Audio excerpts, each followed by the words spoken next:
আচ্ছা, আপনার সাথে কখনো এমনটা হয়েছে যখন আমাদের ঠান্ডা লাগে, ভয় লাগে বা স্পেশাল কোনো ফিল অনুভব করি, তখন আমাদের হাতে বা শরীরে গুজবাম ওঠে? কখনো চিন্তা করে দেখছেন এই গুজবামটা আসলে কেন হয়? আসলে স্কিনের নিচে অনেকগুলো ছোট ছোট মাসল আছে যেগুলোকে অ্যারেক্টল বলা হয়। শরীরের এক একটা পশমের নিচে এই মাসল গুলো থাকে।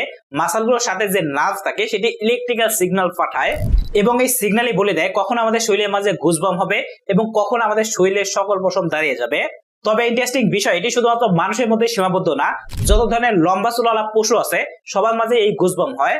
ফেরি অ্যানিমেল মানে বিলাই, বিলাই যখন ভয় পায় তখন তাদের গুজবাম হয় এবং তখন তাদের ওই সময় তাদের আকৃতি একটু বড় দেখা যায়, যাতে ওই সময় যদি কেউ তাদের অ্যাটাক করতে আসে তাদের আকৃতি বড় দেখে ভয় পেয়ে পালিয়ে যায়। আর হ্যাঁ, আরেকটি কারণ আছে, যত ধরনের জানোয়ারের গুজবাম হয় এই গুজবামই তাদেরকে ঠান্ডার হাত থেকে বাঁচায়। তবে ইন্টারেস্টিং বিষয় হচ্ছে মানুষের ভিতরে গুজবাম আসার তেমন কোনো কারণ নাই। মানুষের ভিতরে গুজবাম আসার এভলিউশনারি ট্রেন্ড, যেটি হয়তো আমাদের আদি পুরুষদের প্রয়োজন ছিল। যাই হোক, আপনার যদি এই ধরনের